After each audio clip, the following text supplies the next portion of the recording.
베르베린은 항균 효과를 보이고 항염증 효과를 나타내며 실험용 쥐에 대해 담배 연기에 의한 급성 폐 손상 이것을 줄이기도 했습니다.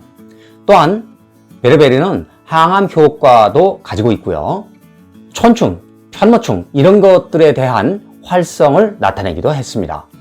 이것이 충분히 입증된 자료도 많이 있거든요.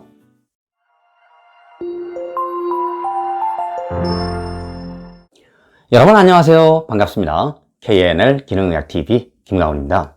KNL 기능의학TV는 질병의 원인 치료의 목적을 두는 의학 정보를 과학적 검증을 거쳐 여러분께 최대한 많이 알려드린 데에 초점을 맞추고 있고요.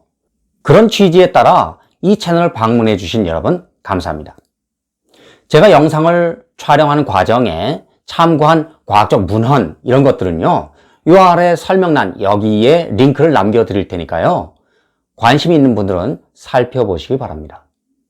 베르베린은 혈당을 낮추고 체중 감소와 심장 건강을 개선하는 천연약물인데 이 베르베린이 기생충을 구제하는 능력도 있다고 합니다. 그래서 이번 시간에는 베르베린과 기생충 구제에 어떤 관련이 있는지 이런 것을 알아보려고 하거든요. 궁금하시면 영상을 집중해서 보세요. 그리고 이 영상을 보시고 나서 도움이 됐다 생각하시면 좋아요를, 다른 정보도 궁금하시다 이렇게 생각하시면 구독을 눌러주세요. 물론 알림 설정까지 해두신다면 제가 영상을 올리는 즉시 확인할 수 있으니까 편리하실 겁니다. 구독은 무료입니다.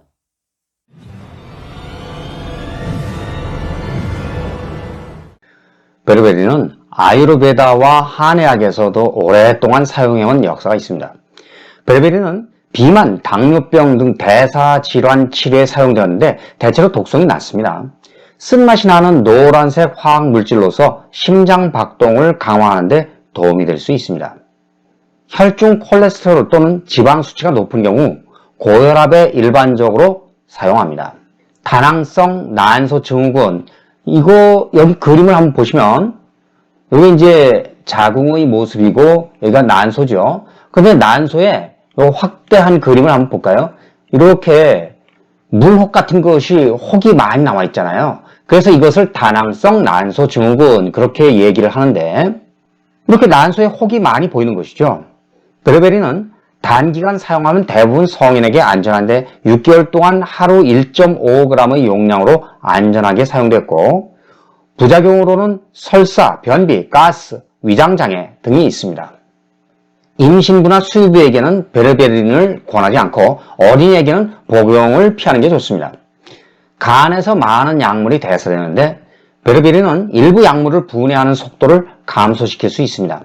이런 약물에는 사이클로스포린, 로바스타틴, 클레리스트로마이신, 인디나빌, 비아그라 이렇게도 부르는 실데나필, 트리아졸람 등이 있습니다.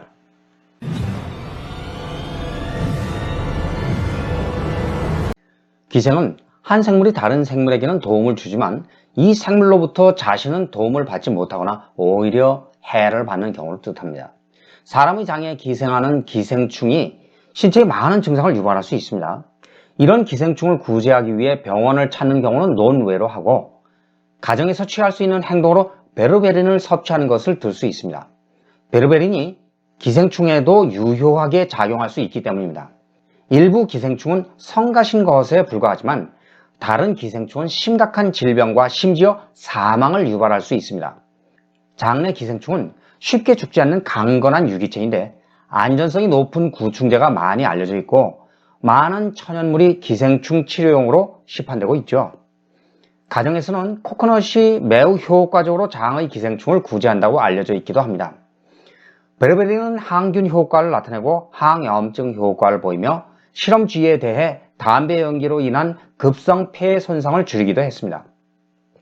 또한 베르베린은 항암 특성도 가지고 있죠. 촌충, 편모충 등에 대한 베르베린의 활성이 입증된 바 있습니다. 여기 이 논문은 이게 베르베린이 어떤 효과를 지니고 있는지 편모충증에 대해서 베르베린의 효과에 관한 것입니다. 편모충이라고 하는 것은 장내에서 설사 등을 일으키는 작은 기생충으로 변에 오염된 흙이나 물에서 흔히 발견됩니다. 자, 이 그림을 보시면 이게 편모충이거든요. 근데 이 편모충 모습이 마치 영화에서나 보는 외계인 같은 그런 모습이네요. 편모충증은 사람에게 가장 흔한 기생충 질환 중 하나인데 이 논문 결론에서 베르베린이 안전하고 효과적임을 설명합니다.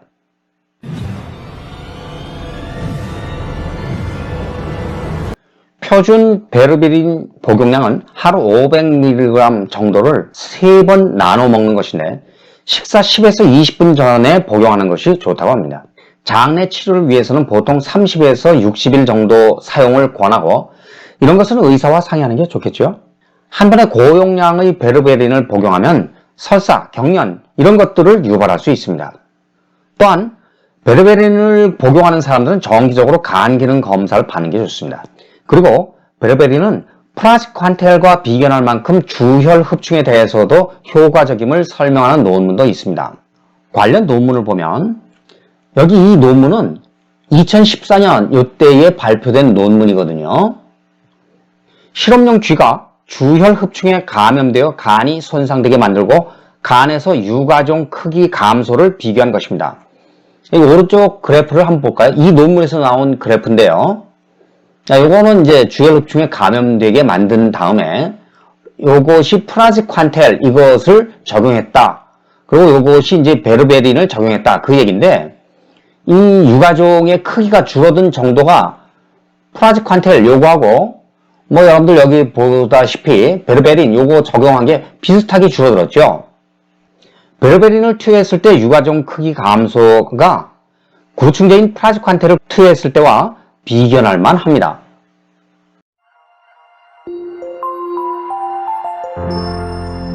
베르베린은 한의학과 인도의 아유르베다 여기에서도 사용 기록이 있을 만큼 오래된 천연 약물로서 비교적 안전하고 보충제로도 많이 활용될 만큼 흔합니다. 그런데 이게 대사질환이나 암에도 효능이 있을 뿐만 아니라 구충제, 기생충에 대해서도 활성이 있다. 이런 논문이 많이 있을 만큼 참고할 가치가 있어 보입니다. KNL 기능의학 TV는 여러분 생각이 궁금합니다. 건강에 관한 소중한 의견이나 아니면 영상에서 다루기를 원하는 아이디어 이런 게 있으면 요 아래 댓글란 그런 데에 의견을 남겨주시기 바랍니다. 그럼 제가 자료 검사를 통해서 최대한 여러분 의견을 반영하도록 노력하겠습니다. 이번 영상은 여기서 마칩니다. 끝까지 시청해 주셔서 감사합니다. 그럼 다음 시간을 기약하면서 여러분 안녕히 계십시오.